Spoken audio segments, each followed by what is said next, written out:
त्यांच्या माध्यमातून राज्याची वार्ताहर परिषद आहे। फक्त आम्ही नागपूरवरून ती संबोधित करतो आहे। याच्यामध्ये बीजेपीने नागपूरला दिलेलं महत्त्व त्यानिमित्ताने परत एकदा आपल्याला दिसतं। भारतीय जनता पार्टी महाराष्ट्र तसेच भारतीय जनता पार्टी ओबीसी मोर्चा महाराष्ट्र यांच्या संयुक्त वतीने आयोजित या वार्ताहर परिषदेमध्ये उपस्थित असलेले वरिष्ठ आमचे आमदार कृष्णाभाऊ खोपडे, उपस्थित असलेले ओबीसी मोर्चाचे महाराष्ट्राचे अध्यक्ष संजयजी गाते, भारतीय जनता पार्टी नागपूर शहराचे अध्यक्ष ग्रामीणचे अध्यक्ष माजी आमदार सुधाकरभाऊ कोळे, शहराचे अध्यक्ष बंटीभाऊ कुकडे, उपस्थित असलेले आमच्या महामंत्री अर्चनाताई डेहनकर, सर्व उपस्थित ओबीसी मोर्चाचे सर्व सन्माननीय पदाधिकारी मंडळी आणि इथे मोठ्या प्रमाणामध्ये उपस्थित झालेले सर्व माझे इलेक्ट्रॉनिक मीडिया आणि प्रेसचे वार्ताहर बंधूंनो भगिनींनो, मी आपलं इथे मनपूर्वक स्वागत करतोय। आज भारत जोडो न्याय यात्रेच्या दरम्यान काँग्रेसचे नेते राहुल गांधी यांनी सन्माननीय देशाचे लाडके पंतप्रधान नरेंद्रजी मोदी यांच्यावर जे बेसलेस आरोप केले आहेत त्याचा निषेध करण्यासाठी आजची ही वार्ताहर परिषद आम्ही बोलवली आहे। आपल्या माध्यमातून महाराष्ट्रातील व देशातील जनसामान्य लोकांमध्ये असलेला जो रोष आहे राहुल गांधींबद्दल तो प्रतीत करण्यासाठी आम्ही भाजपाचे सर्व नेते कार्यकर्ते इथे आपल्या समोर उपस्थित आहोत। सन्माननीय मोदीजींची ओबीसी असल्याची ओळख ही सर्व ज्ञात असताना कुठेतरी राहुल गांधींनी चुकीचं वक्तव्य केलं। ज्या राहुल गांधींच्या वडिलांनी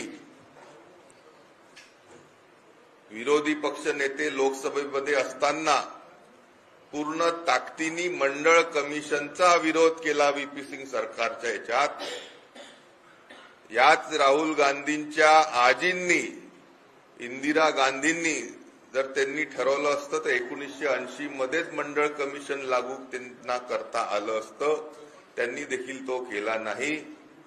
या राहुल गांधींच्या आजोबांनी पंडित नेहरूंनी 1965 मध्येच काका कालेरकर आयोग जर लागू केला असता तर या देशाच्या 4 ओबीसींच्या पिढ्या बर्बाद नसत्या झाल्या।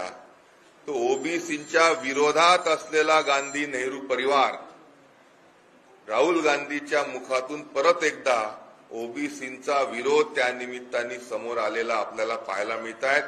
राहुल गांधींचा आम्ही पूर्णपणे इथे निंदन करतो। भारत न्याय यात्रेला कुठेही लोकांकडून ट्रॅक्शन मिळत नाही आहे म्हणून चुकीचे वक्तव्य करून त्यांनी स्वतःकडे आकर्षण ओढून घेण्याचा केविलवाणा परत एकदा प्रयत्न केला। शेगावमध्ये भारत जोडो यात्रा असताना वीर सावरकरांवर त्यांनी अशाच प्रकारचे चुकीचे आरोप केले होते। नैराश्यग्रस्त असलेले राहुल गांधी हे ओबीसी विरोधक आहेत। मी देखील त्या निमित्ताने आपल्याला सांगू इच्छितो त्यांना माफी मागावी अशी मागणी केली असल्यामुळे मला काँग्रेस पक्षातून काढून टाकण्यात जून महिन्यामध्ये आलं होतं। अशा या राहुल गांधींचा तीव्रपणे विरोध करण्यासाठी भारतीय जनता पार्टीचे सर्व कार्यकर्ते महाराष्ट्राच्या प्रत्येक जिल्हा ठिकाणी उद्याच्या दिवशी 10 वाजता मोठ्या प्रमाणामध्ये आंदोलन करणार आहे। नागपुरात हे आंदोलन संविधान चौकामध्ये सकाळी 10 वाजता राज्याचे प्रांताध्यक्ष भारतीय जनता पार्टीचे सन्माननीय चंद्रशेखरजी बावनकुळे साहेबांच्या उपस्थितीत होत आहे। ही वार्ताहर परिषदेमध्ये स्वतः बावनकुळे साहेब येणार होते पण ते आपल्या व्यस्त कार्यक्रमामध्ये येऊ शकले नाही।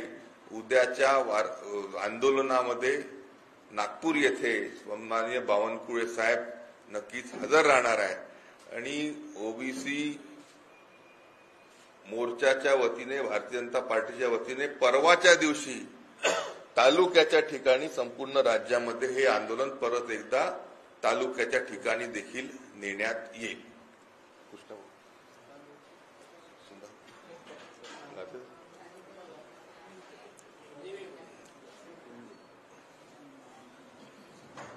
राहुल गांधी ने जो वक्तव्य सम्माननीय देश के लाडले प्रधानमंत्री नरेंद्र जी मोदी जी के बारे में दिया है, वह ओबीसी नहीं होने का बेसलेस, फैक्टलेस जो दावा किया है, उसका सभी हम भारतीय जनता पार्टी के कार्यकर्ता निंदन करते हैं। राहुल गांधी ये ओबीसी विरोधी है। राहुल गांधी के पिताजी राजीव गांधी ने विरोधी पक्ष के नेता के तौर पे पुरजोर तरीके से मंडल कमीशन का विरोध किया था। राहुल गांधी की दादी इंदिरा गांधी ने मंडल कमीशन लागू करने से साफ इनकार उन्होंने 80 से लेकर 84 तक किया हुआ आपने सबको मालूम है। और राहुल गांधी के नाना पंडित नेहरू ने कालेरकर आयोग अगर 1960 दशक में किया रहता तो इस देश के 4 ओबीसी की पीढ़ी बर्बाद नहीं होती। ओबीसी के खिलाफ में नेहरू व गांधी परिवार सदैव रहा है। राहुल गांधी ओबीसी है और मोदी जी का यह अपमान नहीं सहेगा हिंदुस्तान, यह पुरजोर तरीके से हम कल अपने आंदोलन में शरीक होकर बताएंगे। और महाराष्ट्र के हर जिला स्तर पर भाजपा का कार्यकर्ता आंदोलन छेड़ेगा और परसों तालुका के लेवल तक ये आंदोलन को लेके हम जाएंगे। विधानसभा क्षेत्र, शहरातील विधानसभा क्षेत्र और शहर में भी जो विधानसभा न्याय इस आंदोलन को परसों हम करेंगे। सर, ये आंदोलन करने से क्या समाधान व्यक्त हो रहा है भारतीय जनता पार्टी के कार्यकर्ता? नहीं, बहुत बड़े पैमाने पे नाराजी इस वक्तव्य के बाद में हमने समाज में पाई। हर समाज में, खास करके ओबीसी समाज में राहुल गांधी के प्रति जो हमने रोष देखा, उसको प्रतीत करने के लिए कल हम हर जिले के ठिकान पर आंदोलन करेंगे।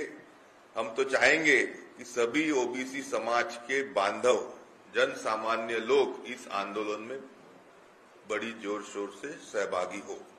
आता सध्याचे वातावरण आहे महाराष्ट्रामध्ये, एकीकडे मराठा उतरलेला आहे आरक्षणासाठी आणि एकीकडे ओबीसी पण त्याचा विरोध करतात आहे। हे सगळं वातावरण असताना अशामध्ये अशा प्रकारे वक्तव्य करणं कितपत योग्य वाटतंय? कुठेतरी भ्रम निर्माण करण्याचा प्रयत्न केला जातोय। नाही बघा, राहुल गांधींना हीच सवय त्यानिमित्ताने प्रत्येक वेळेस लागली आहे। त्यांची खासदारकी एकदा गेली देखील याच कारणामुळे आहे। पण ओबीसींचा विरोध म्हणून ते मोदीजींच्या नावाने कुठेतरी सातत्याने अशा प्रकारचे वक्तव्य करतात।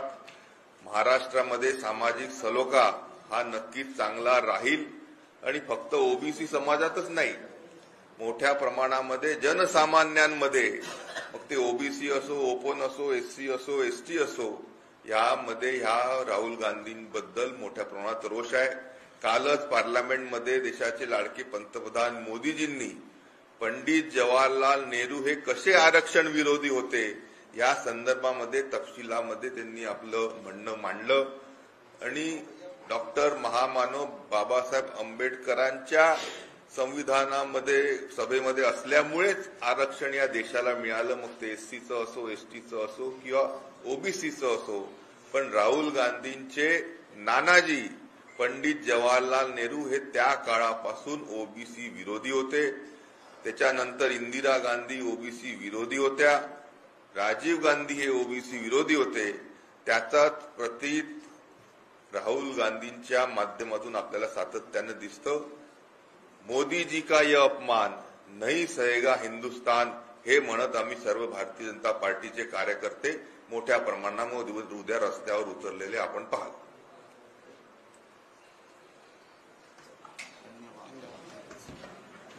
काही विचारायचं आहे का संजय भाऊ?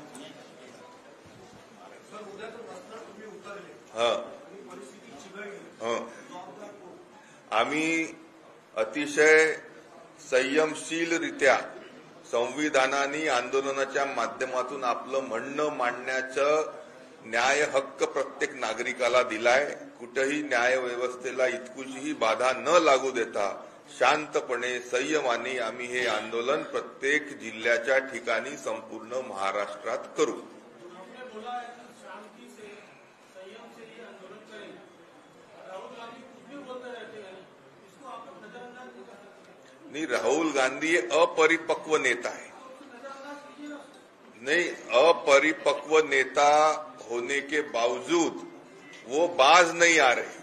सम्माननीय हमारे देश के लाडले प्रधानमंत्री नरेंद्र जी मोदी के बारे में अगर कोई भी गलत बयानबाजी करेगा तो पक्ष के कार्यकर्ता में जो नाराजगी होती है वो प्रतीत करने के लिए आंदोलन का तरीका हम अपनाते हैं.